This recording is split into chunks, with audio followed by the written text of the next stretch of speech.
அனைவருக்கும் வணக்கம். இப்போ இன்றைய பதிவில் நம்ம பார்க்க போகிற முக்கியமான விஷயம் வந்து ஆடு வளர்ப்பு. சரிங்களா? இந்த ஆடு வளர்ப்பை நான் ஏன் மெயினாக உங்களுக்கு சொல்கிறேன் அப்படின்னு சொன்னால், நம்ம மாதா டிவியோட நேயர்கள் பெரும்பாலும் கொஞ்சம் மேட்டுப்பகுதியில் இருக்கக்கூடிய அல்லது விளைச்சல் சரியில்லாத நிலங்களை வச்சுருக்கிறவங்களாக தான் நான் பார்க்குறேங்க. அந்த பகுதியோட தன்மையெல்லாம் ஆய்வு பண்ணால் அப்படி இருக்குங்க. அப்படிங்கிறப்ப நமக்கு ஒரு தொடர் வருமானம் கிடைக்கணும் அல்லது வந்து நம்மளால் பார்த்துக்க முடியும் அப்படின்னு சொன்னால், நம்ம தோட்டத்தில் இருந்து ஒரு விவசாயம் பண்ணுறோம் அப்படின்னாலோ அல்லது ஓட்டிகிட்டு போயிட்டு வர முடியும் அப்படின்னாலோ அல்லது வந்து நம்மளுக்கு அதுக்கான அமைப்பு இருக்குனால கொஞ்சம் முயற்சி பண்ணி ஆடு வளர்க்க பாருங்கள். சரிங்களா? அந்தந்த மாவட்டங்களோட அடிப்படை ரகங்கள் அதை நீங்கள் வளர்க்கலாம். அந்த ரகங்களில் பக்கத்தில் இருக்க சந்தைகளில் போய் கால் நல்ல திடமாக இருக்கிற மாதிரியும், முக்கியமாக கவனிக்க வேண்டிய ஒவ்வொரு வாங்கும்போது கவனிக்க வேண்டிய முக்கியமான விஷயங்கள், முக்கியமாக அதோடைய தாய் தந்தையோட நலன், அதை பார்த்து வாங்கிறது.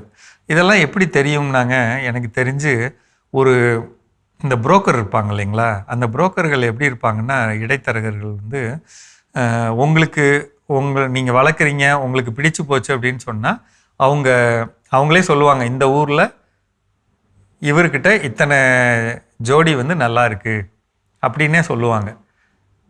அப்போ அதை பார்த்து நீங்கள் வாங்குறப்ப ஒரு 500 ரூபா கூட போட்டாலும் அது நிச்சயமான பலன் தரக்கூடிய வகையிலான ஒரு ஆடாக இருக்கும். அந்த மாதிரி நம்ம வாங்குறது பொதுவாக நல்லதுங்க. இது வந்து நம்மளுடைய என்ன சொல்கிறது, நம்மளுடைய விற்பனை வாய்ப்புக்கு மிகவும் சிறப்பானதாக இருக்குங்க. அதே மாதிரி செம்மறி ஆடாக இருந்தாலுமே நல்ல தரமான ஆடுகளாக வாங்கிறதும். நான் அதில் நிறைய பேர் சொல்லக்கூடிய ஒரே ஒரு குறிப்பிட்ட பிரச்சனை என்னென்னா, ஆடு குறிப்பிட்ட காலத்தில் அது வெயிட் ஏற மாட்டேங்குது, அதோட எடை கூட மாட்டேங்குது அப்படிங்கிறதான்.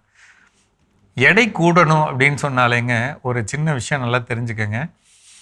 நல்ல வயிற்றில் செரிமானம் கரெக்டாக இருக்குது அப்படின்னாலே நல்ல உணவு சாப்பிடும், நிறைய தண்ணி குடிக்கும். அப்படி சாப்பிட்டுச்சுனாலே, தண்ணி குடிச்சினாலே கண்டிப்பாக உணவு ஏறுங்க. அதில் புரோட்டீன் சத்து அதிகம் இருக்கிற மாதிரி நம்ம கொடுத்துக்கிட்டோம் அப்படின்னு சொன்னால் நிச்சயமான எடையை கொண்டு வர முடியுங்க. நிறைய தொழில்நுட்பங்கள் இருக்குது. உதாரணத்துக்கு இப்போ இந்த முருங்கை இலை தினசரி ஒரு ஆடுக்கு ஒரு 100 கிராம்லேருந்து 150 கிராம் இருக்கிறவர்களும் கொடுக்குறது. இது ஒரு சாதாரண சின்ன தொழில்நுட்பங்க. அதுக்கு நம்ம ஒரு 10 விதையை போட்டு 10 இது கூட வளர்க்கலாம். செடி முருங்கை மரங்களை கூட வளர்க்கலாம். இப்போ இதை போடும்போது நமக்கு குறிப்பிட்டு ஈஸியாக எடை கிடைக்க வாய்ப்பு இருக்குங்க. அதே மாதிரி ரெண்டாவது, உளுந்து, பச்சைப்பயிறு, தட்டைப்பயிறு இதெல்லாம் வந்து இந்த காலத்தில் நிறையா தூத்துறதுன்னு சொல்லுவாங்க. அதாவது சுத்தப்படுத்தும் போது அந்த விதைகள் போக அதோட தொளி இருக்கு இல்லைங்களா, அந்த தொளி கிடைக்க வாய்ப்பு இருக்குது. அந்த பொட்டுன்னு சொல்லுவாங்க, அதாவது தொளின்னு சொல்லுவாங்க. அந்த உளுந்தை வந்து சுத்தப்படுத்துகிறப்ப மேலே கிடைக்கிற அந்த கருப்பு உரை இருக்குது பார்த்தீங்களா, அதை தான் பொட்டுன்னு சொல்லுவாங்க.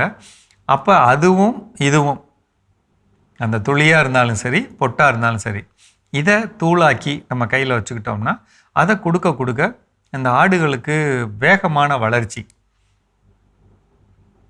ஒன்று வந்து நான் சொல்கிறது முருங்கை மாதிரியான ஐட்டம் சொல்கிறேங்க. இன்னொரு பக்கம் இந்த மாதிரி பொட்டு, இது குறைந்த செலவில் நீங்கள் வாங்க வாய்ப்பு இருக்குங்க. ஒவ்வொரு பகுதியிலையும் அது அதிகமாக விளைவிக்கிற இடம் அல்லது அது வந்து சுத்தப்படுத்துகிற அந்த தொழிற்சாலைகள், இதை வந்து நம்ம தெரிஞ்சுக்கிட்டோம், எங்கே இருக்குதுன்னு தெரிஞ்சுக்கிட்டோம்னாலே நிச்சயமாக நமக்கு வந்து அது குறைந்த செலவில் கிடைக்க வாய்ப்பு இருக்குது. வாங்கி வச்சுக்கிட்டோம்னாலே நிச்சயமாக ஜெயிக்கலாங்க. அதே மாதிரி தண்ணீரில் நீங்கள் இந்த ஈயம் கரைசல் கலந்து கொடுக்குறது, ஒரு ஆடுக்கு, சின்ன ஆடுக்கு 1 மில்லி, குறைஞ்சபட்சம் 1 மில்லிலேருந்து 2 மில்லி அந்த அளவுக்கு கொடுக்கலாங்க.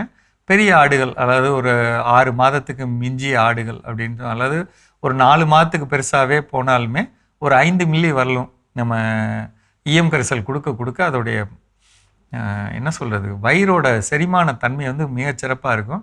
நமக்கு எத்தனை குட்டி போடணும் அப்படிங்கிற கணக்கு கரெக்டாக வந்துக்கிட்டு இருக்குங்க. நிறைய பேர் இந்த ஒரு சின்ன ஒரு அலட்சியம் நம்மகிட்ட இருக்குங்க. அதுவாக வருங்க அப்படின்னு நம்ம சொல்கிறோம் பார்த்தீங்களா, அந்த இடத்துல தான் நம்ம தப்பு பண்ணுறோம். எதுவாக இருந்தாலும், நம்ம பிள்ளைகளாக இருந்தாலும் சரி, ஆடாக இருந்தாலும் சரி, கோழியாக இருந்தாலும் நம்ம கொஞ்சம் கவனம் எடுத்து வளர்த்தோம்னா நிச்சயமாக ஜெயிக்கலாங்க. செஞ்சு பாருங்கள். இது குறித்து மீண்டும் பேசுவோம். மீண்டும் சந்திப்போம்.